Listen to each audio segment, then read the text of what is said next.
తప్పుడు పని, కక్కుర్తి పనికి మీ మీద ఒత్తిడి చేయటం, మిమ్మల్ని అడగటం, మిమ్మల్ని ఆదేశించటం ఇప్పుడున్న జరిగిందా? నా క్యారెక్టర్ మీకు క్షుణ్ణంగా దగ్గరగా చూసిన అధికారుల్లో మీరు ఉన్నారు. లేదు, రవాణా శాఖలో వందల మంది అధికారులు ఉన్నారు. ఏ అధికారి నన్ను అడగండి.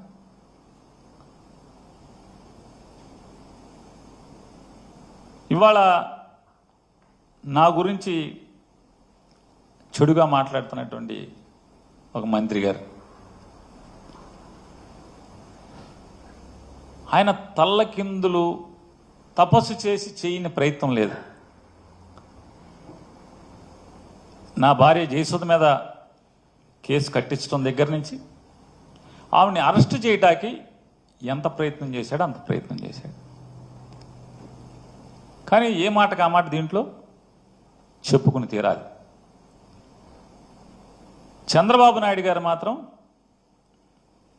అతను ఎన్నిసార్లు కలిసినా, నాని భార్యను అరెస్ట్ చేద్దామని చెప్పి ఎన్నిసార్లు కలిసినా ఆయన మాత్రం పొరపాటును కూడా మైండ్ ఏమన్నా చెడిందంటే ఇంట్లో ఆడవాళ్ళకి అరెస్టులు చేయడం ఏంటి?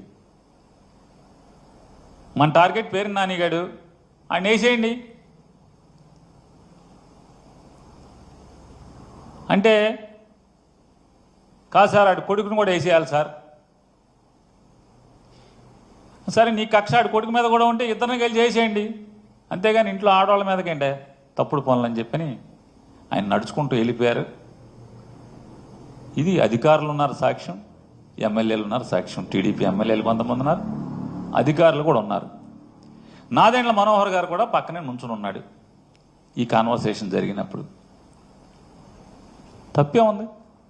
రాజకీయ వైరం మాకు చంద్రబాబు నాయుడు గారికి ఉంది, కానీ ఆయన హుందాగా ప్రవర్తించినప్పుడు చెప్తాం తప్పే ఉంది. ఇవాళ రాజకీయ కక్ష లేదని మాట్లాడతారు. రాజకీయ కక్ష లేకపోతే సరాసరి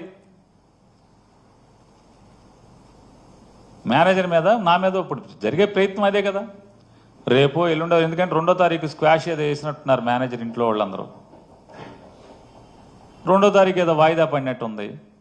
2వ తారీఖు లోపు ఎక్కడన్నా గాలించి ఆ మేనేజర్ని తీసుకొచ్చి అతనితో బలవంతంగా 4 పీకో 10 పీకో తెలకాయితల మీద సంతకాలు పెట్టించి నా పేరు రాసుకుని నన్ను అరెస్ట్ చేయడమే కదా ఇక మిగిలి ఉన్నది. మనకు అర్థమవుతున్నది కదా, నన్ను నా కొడుకుని ఇద్దరిని అరెస్ట్ చేయడమే కదా ఇక మిగిలి ఉన్నది. కానీ ఇంట్లో ఆడవాళ్ళ జోలికి వెళ్తాం ఎంతవరకు అని అడుగుతున్నాను నేను అబద్ధం చెప్పాల్సినటువంటి పని లేదు. ఇది 100%, 100కి 100% జరిగింది.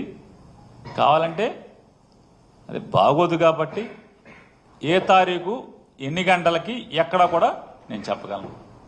ఈ కాన్వర్సేషన్ జరిగింది. చంద్రబాబు నాయుడు గారు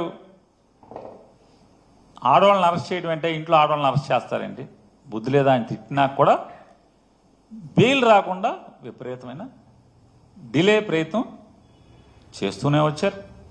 13వ తారీఖున బెయిల్ పిటిషన్ మూవ్ చేస్తే ఉద్దేశపూర్వకంగా పీపీల్ని మార్చి, పీపీల్ని సెలవులు పెట్టించి 27వ తారీఖు వరకు, అది కూడా బలవంతంగా జడ్జి గారు నేను ఎట్టి పరిస్థితుల్లో వాయిదా ఇవ్వను, ఇవాళ చేసేస్తాను అని చెప్పిన తర్వాత 27వ తారీఖు చేయాల్సిన పరిస్థితి వచ్చింది. అలాగే 10వ తారీఖున ఎఫ్ఐఆర్ అయితే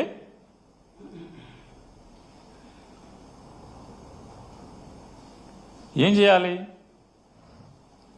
వెంటనే పోలీస్ ఇన్వెస్టిగేషన్ చేయాలి కదా. ఏ ఇన్వెస్టిగేషన్ చేయలేదు. చివరికి 3 రోజుల తర్వాత 11, 12, 13వ తారీఖు 13వ తారీఖున రాజకీయ ఒత్తిడి మేరకు వెళ్ళి మేము తాళాలు ఇస్తామని చెప్పని మా అడ్వకేట్లు చెప్తున్నా సరే బలవంతంగా తాళాలు బ్రేక్ చేసి దాంట్లో ఉన్నటువంటి సరుకుని అగ్రిమెంట్ ప్రకారం అదంతా కూడా జాయింట్ లైబిలిటీ, సివిల్ సప్లైస్ ఏదైతే ఆ గోడౌన్లో దాచినటువంటి ప్రతి బస్తా